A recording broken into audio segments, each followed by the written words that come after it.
আসসালামু আলাইকুম। আশা করি সকলেই ভালো আছেন। আজকে আমাদের ধারাবাহিকতায় আমরা খতিয়ানের ঢাকা বোর্ড 2025-এর অঙ্কটা পড়ব। চলুন কথা না বলে আমরা অঙ্কে চলে যাই। এটা হলো ঢাকা বোর্ড 2025-এর একটা অঙ্ক। আমরা প্রশ্নগুলো পড়ি। প্রথমে ক নাম্বার প্রশ্ন, উপযুক্ত তথ্যের ভিত্তিতে কারবারি বাট্টার পরিমাণ নির্ণয় করো। খ নাম্বার প্রশ্ন, চলমান জের ছকে নগদান হিসাব ও ব্যাংক হিসাব প্রস্তুত করো।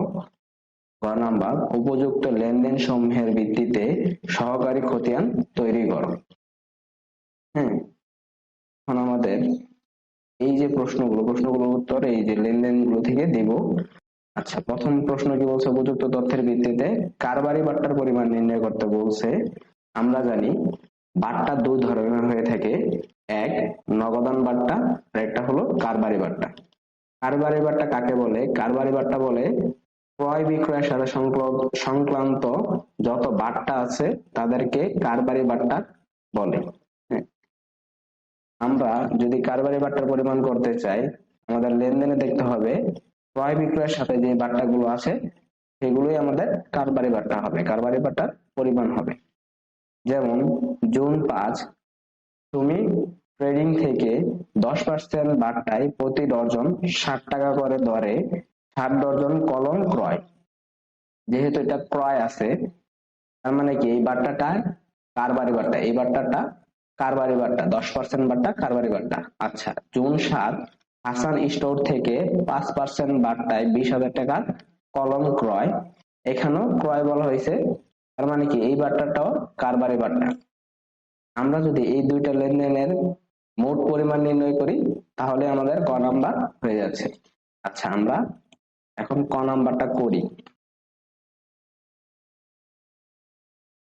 কি ক নাম্বার,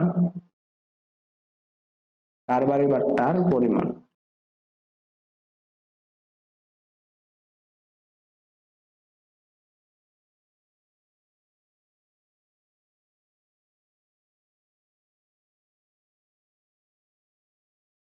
কারবারি বাট্টার পরিমাণ নির্ণয় করতে গেছি, আমাদের ছক হবে কি?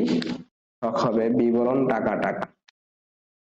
ছক যদি আমরা করি, ছকটা হবে বিবরণ তারিখ, বিবরণ টাকা টাকা।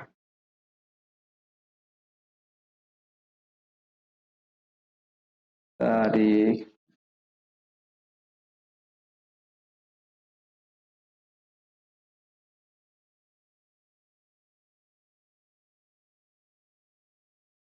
তারিখ, বিবরণ টাকা টাকা। আচ্ছা, তো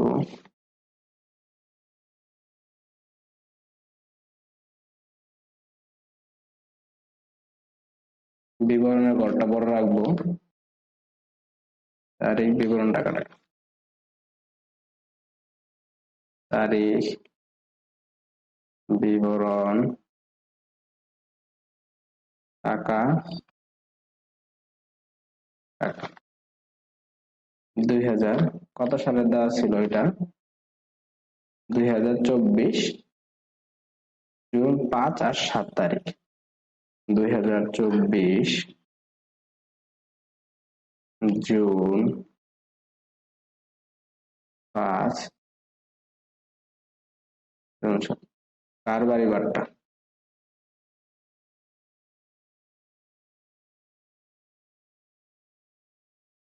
কারবারি বাট্টা বাইর করতে হলে এখানে আমরা ক্যালকুলেশনটা এখানেও দেখাই দিতে পারি বা নিচে গণনা দিয়েও ক্যালকুলেশনটা দেখাই দিতে পারি।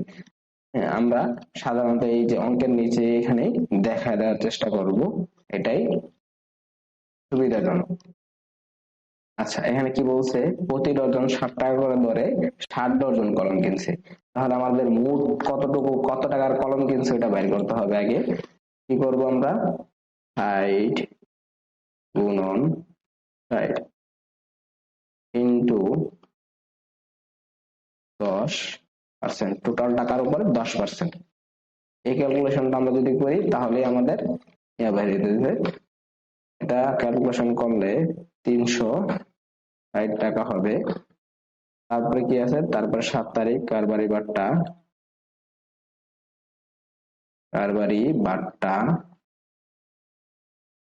7 তারিখের ক্যালকুলেশনটা কি, 20,000 টাকার কলম ক্রয় করছে 5% বাট্টায়, বাট্টার পরিমাণ এখানে 5।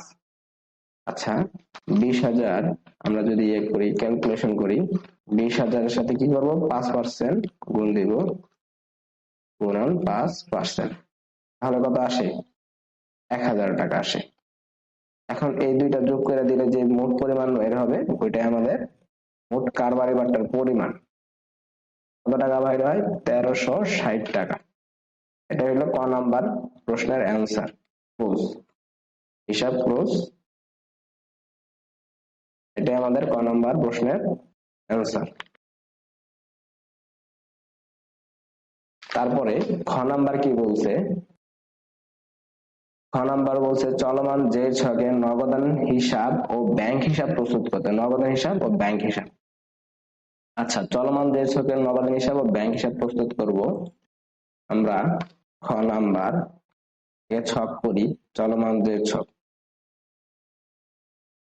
প্রথম লিখতে হয় প্রতিষ্ঠানের নাম, প্রতিষ্ঠানের নাম কি, প্রতিষ্ঠানের নাম যেহেতু দেওয়া নাই আমরা ব্যক্তির নামটাই লিখি, জনাব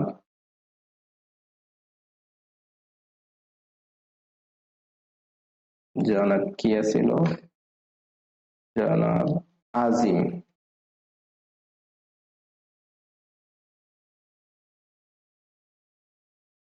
জনাব আজিম,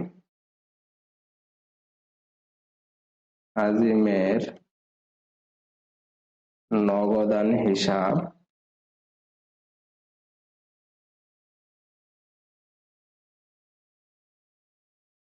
আচ্ছা এখানে লিখতে হবে হিসাবের কোড,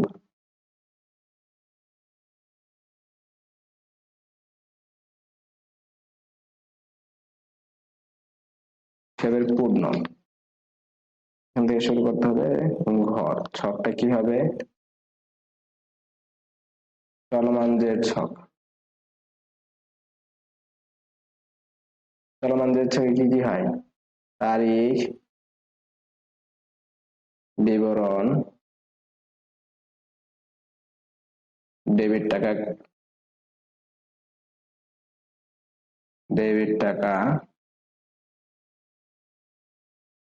ক্রেডিট টাকা, জের অবলিক উদ্ধৃত,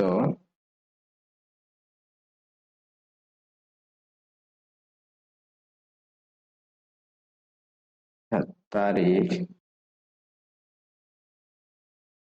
বিবরণ, ডেবিট, ক্রেডিট, জের অবলিক উদ্ধৃত, ডেবিট অবলিক ক্রেডিট। আচ্ছা নগদান হিসাব করতে বলছে 2024 জুন। এখন আমরা প্রত্যেকটা লেনদেনের জাবেদা করব, জাবেদা করে যেইগুলো লেনদেনের সাথে নগদ সম্পর্কিত ওইসব লেনদেন এই নগদান হিসাবে যাবে। আচ্ছা 1 তারিখ, শুরু থেকে পড়ি। 1 তারিখ 1 জুন 2024 তারিখে নগদে 1,20,000 টাকা নিয়ে ব্যবসা শুরু করেন। আচ্ছা নগদের 1,20,000 টাকা নিয়ে ব্যবসা শুরু করেন, যাবে কি নগদান হিসাব, নগদান হিসাব আর কি মূলধন হিসাব, মূলধন হিসাব, নগদান হিসাব ডেবিট, মূলধন হিসাব ক্রেডিট। যেহেতু এই 1 তারিখের মূলধন আসছে, নগদান হিসাব আসছে, এজন্য আমরা কি 1 তারিখের লেনদেনটা লিখবো 1 মূলধন হিসাব, বিপরীত হিসাব সবসময় হতে বিপরীত হিসাবটা লিখতে হয়। মূলধন হিসাব যেহেতু আমাদের নগদান হিসাব ডেবিট, এই জন্য আমরা ডেবিট দিকে 1,20,000 টাকা লিখবো। আর জের বা উদ্ধৃতে যেহেতু ডেবিটে বসছে, এটাও ডেবিট দিকে বসবে 1,20,000 টাকা। আচ্ছা নেক্সট জাবেদা দেখি আমরা, সুমি ট্রেডিং থেকে এটা তো বাকিতে ক্রয় হয়েছে, এটা আসবে না। হাসান স্টোর থেকে 5% বাটা, এটাও বাকিতে ক্রয়। তারপরে কি আছে, 30,000 টাকা ব্যাংকে জমায় একটি হিসাব, ব্যাংকে জমা দিয়ে একটি হিসাব খোলা হলো। আচ্ছা, ব্যাংকে জমা দিয়ে হিসাব খোলা হলে কি হয়, নগদ টাকা চলে গেছে, সুতরাং ব্যাংক হিসাব ডেবিট হবে, ব্যাংক হিসাব ডেবিট, নগদান হিসাব ক্রেডিট, নগদান হিসাব ক্রেডিট। যেহেতু নগদ আসছে, আমরা এই লেনদেনটাও নগদের করে নিব।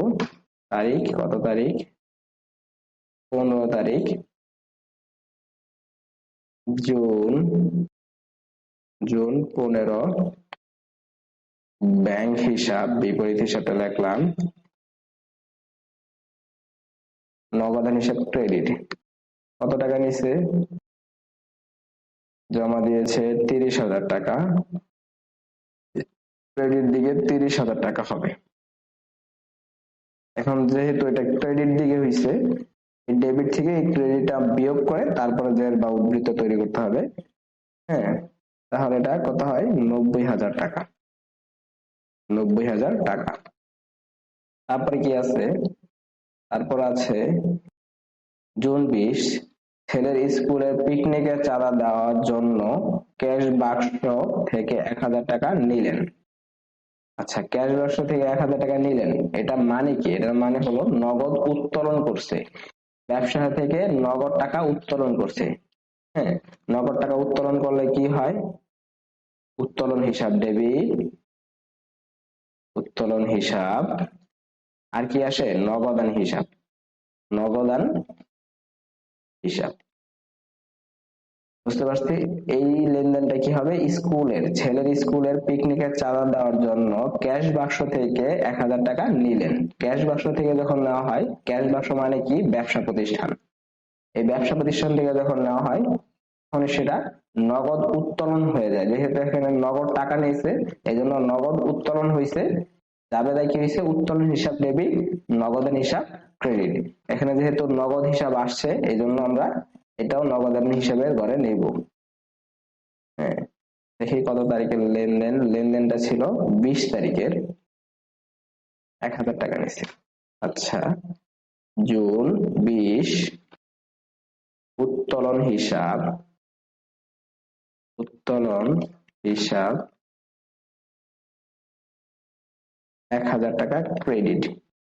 আচ্ছা, ক্রেডিট হলে কি হয়, এটা মাইনাস হবে, মাইনাস হয়ে 89,000 টাকা হয়ে যাবে।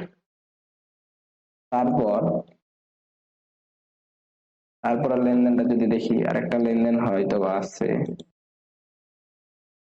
27 তারিখ, জুন 27, কি আছে, চেক মারফত 10,000 টাকার মাল ক্রয়।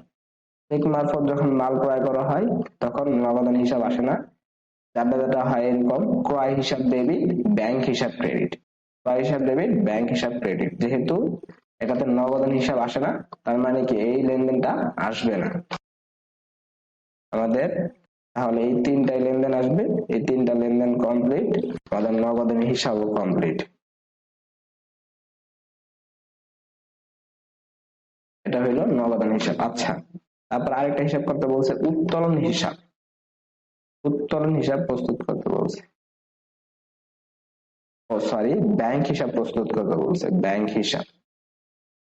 এখন কি করতে হবে, ব্যাংক যেগুলোর সাথে সম্পর্কিত, ব্যাংকের সাথে সম্পর্কিত জাবেদাগুলো ব্যাংক হিসাবে নিতে হবে। আমরা ব্যাংক হিসাব লিখি, ব্যাংক, ব্যাংক হিসাব, হরকাটি,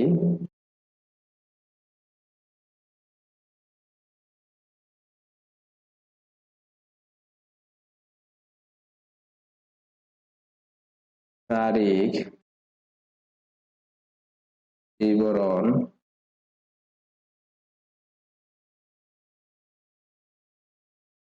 জাবেদা পৃষ্ঠা, ডেবিট টাকা, ক্রেডিট টাকা, যে অবলিক উদ্বৃত্ত, ডেবিট ক্রেডিট, তারিখ, বিবরণ, জাবেদা পৃষ্ঠা, ডেবিট, ক্রেডিট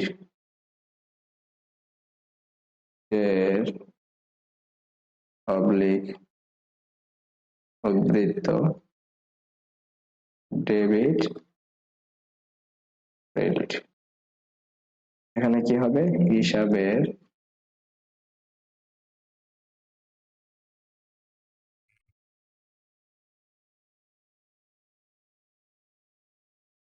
পূর্ণ। আচ্ছা, আমরা এখানে মেবি একটা জিনিস লিখি নাই, এখানে আরেকটা ছক হবে, এখানে হবে কি জাবেদা পৃষ্ঠা, জাবেদা পৃষ্ঠা নামে একটা ছক হবে, জাবেদা পৃষ্ঠা। খতিয়ান করার সময় সবসময় মনে রাখতে হবে জাবেদা পৃষ্ঠা দিতে হয়, আর যখন আমরা জাবেদা তৈরি করি তখন খতিয়ান পৃষ্ঠা দিতে হয়।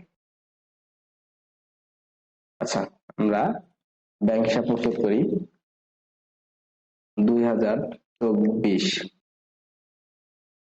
জুন, জুন কত তারিখ আছে? লেনদেন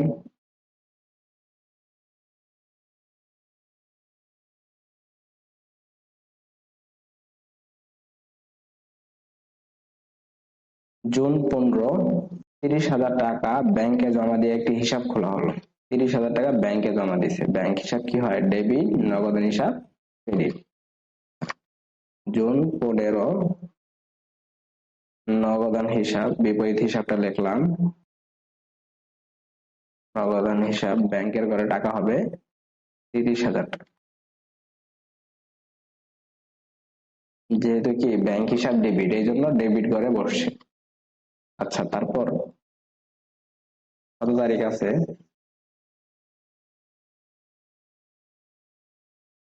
তারপর আছে 27 তারিখ, চেক মারফত 10,000 টাকার মাল ক্রয়। তার জাবেদা কি হয়?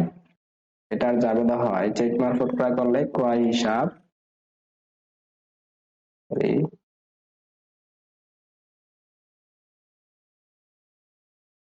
ক্রয় হিসাব, আর আসে কি ব্যাংক হিসাব, ব্যাংক হিসাব, এই দুইটা জিনিস আসে।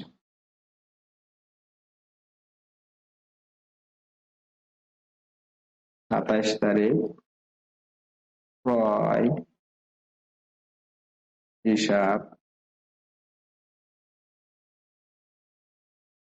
কত টাকা ক্রয় করছিল? 10,000 টাকা পণ্য ক্রয় করছে। 10,000 টাকা কি ক্রেডিট, ক্রেডিট দিকে বসবে 10,000 টাকা। আচ্ছা, যেহেতু এটা ডেবিট দিকে আছে, এটা ক্রেডিট দিকে আছে, কি করতে হবে? মাইনাস করে ডেবিট যে বসাতে হবে। মাইনাস করলে কত আসে? 20,000 টাকা। আর কি লেনদেন আছে? আর লেনদেন নাই, যেহেতু এটাই আমাদের অ্যান্সার, এটাই আমাদের ব্যাংক হিসাব। বুঝতে পারছি? আচ্ছা, এটা হলো খ নাম্বার শেষ হলো। তারপর আমরা গ নাম্বারের দিকে যাই। গ নাম্বার কি বলছে? উপযুক্ত লেনদেনের ভিত্তিতে সহকারী খতিয়ান তৈরি করো।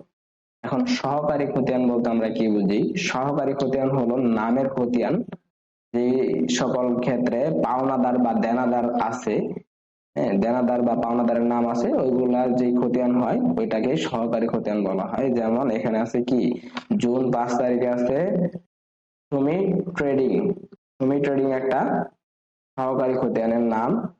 আরেকটা কি আছে June 7 Hasan store, Hasan store একটা নাম। হ্যাঁ, এই জন্য কি এইগুলার এই দুইটা সহকারী খতিয়ান হবে। এই দুইটা খতিয়ানের, এই দুইটা লেনদেনের খতিয়ান তৈরি করলেই আমাদের হয়ে যাচ্ছে সহকারী খতিয়ান। আচ্ছা, আমরা খতিয়ান তৈরি করি। গ নাম্বার,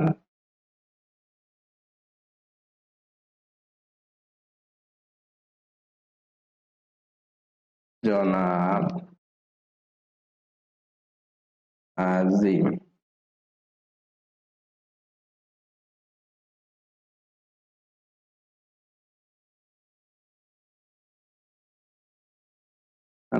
আজিমের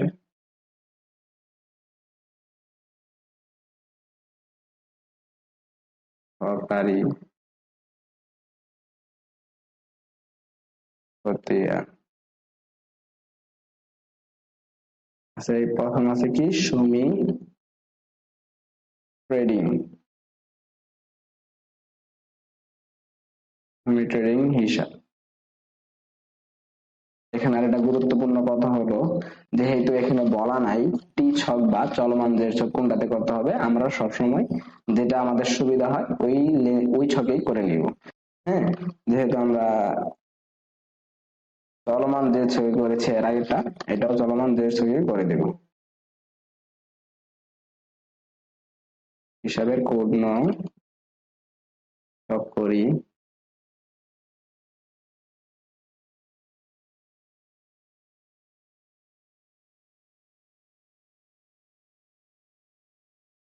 ছক হবে তারিখ, বিবরণ, জাবেদা পৃষ্ঠা,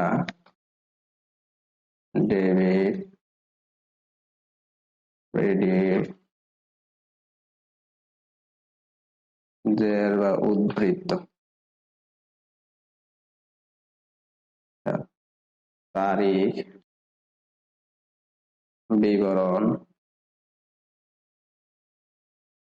জাবেদা পৃষ্ঠা, ডেবিট, ক্রেডিট, জের অবলিক উদ্ধৃত, ডেবিট, ক্রেডিট। আচ্ছা, যেহেতু একটা লেনদেন আছে সহকারী খতিয়ান জুন 5, আমরা কি জানি বিপরীত হিসাব দিতে হয়। যেহেতু সুমি 5 তারিখ সুমি ট্রেডিং থেকে 10% বার্তায় প্রতি ডর্জন কি করছে 60 টাকা করে দরে 60 ডর্জন কলম ক্রয়, 60 ডর্জন কলম ক্রয় করছে। ক্রয় হিসাব ডেবিট, সুমি ট্রেডার্স হিসাব ক্রেডিট। হ্যাঁ, যেহেতু ক্রয় হিসাব ডেবিট, ক্রয় হিসাব বিপরীত হিসাবটা লিখলাম, ক্রয় হিসাব, সুমি ট্রেডার্স কি ক্রেডিট। আমরা কি বের করছিলাম ক্যালকুলেশন, আমরা ক্যালকুলেশনটা এখানে করি। আমরা পেয়েছিলাম 3000 60 গুণন 60 মাইনাস 60 গুণন 60 ইন্টু 10%। টোটাল ক্যালকুলেশন করলে হয় কি 3600 মাইনাস 360। যদি মাইনাস করি, মাইনাস করলে কত হয় মাইনাস 3600 মাইনাস 360, 3600 মাইনাস 360, একটু ভুল হয়ে গেছে। 3600 মাইনাস 360,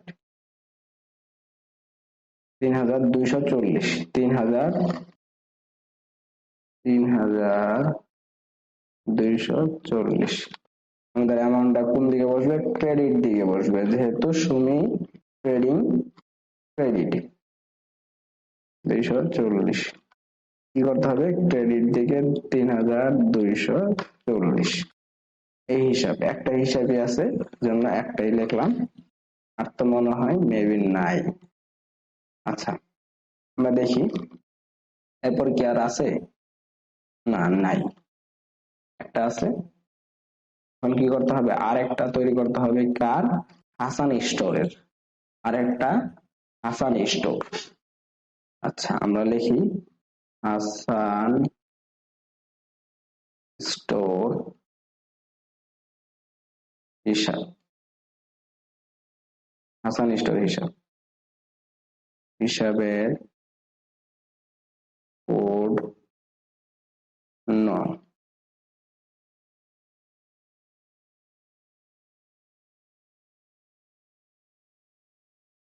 একই ছবি করব, আমরা চলমানদের ছবি করব। চলমানদের ছবি করা হলে সুবিধা, ব্যালেন্স বাইর করতে হয় না, অটোমেটিক ব্যালেন্স বাইর হয়। আমরা যদি কি ছবি করি তাহলে ব্যালেন্স বাইর করতে হবে। ডেবিট,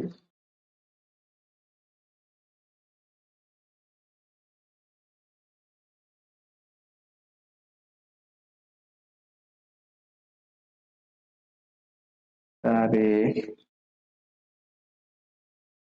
বিবরণ, জাবেদা পৃষ্ঠা, ডেবিট, ক্রেডিট, জের অবলিক, উদ্ধৃত, ডেবিট, ক্রেডিট। 2024 জুন কত, জুন কত তারিখে ছিল ওই লেনদেনটা? জুন 7। জুন 7 ক্রয় হিসাব, সেম জাবেদা ক্রয় হিসাব, ডেবিট, হাসান হিসাব ক্রেডিট। হাসানের এখানে হাসানের ক্যালকুলেশনটা কি ছিল? 20,000 মাইনাস 20,000 ইন্টু 5%, কত আসে? 20,000 মাইনাস 1,000। আমি ক্যালকুলেশন সহ দেখাই দিলাম যাতে আপনাদের বুঝতে সুবিধা হয়। এখানে কি হয়েছে, 20,000 টাকা আমার টোটাল ক্রয়ের পরিমাণ ছিল, আর কি 20,000 টাকার 5% আমার বাট্টা ছিল, যার পরিমাণ ছিল কি 1,000 টাকা। এই 1,000 টাকা কারবারি বাট্টা, কারবারি বাট্টা সবসময় মাইনাস করে দেখাইতে হয়, কারবারি বাট্টা সবসময় বিয়োগ করে দেখাইতে হয়। এই জন্য আমরা 20,000 থেকে 1,000 টাকা বিয়োগ দিব, বিয়োগ দিয়ে 19,000 টাকা, শুধু 19,000 টাকা আমরা ক্রেডিট দিকে লিখবো, 19,000 টাকা। এইখানে কি হবে? 19,000 টাকা।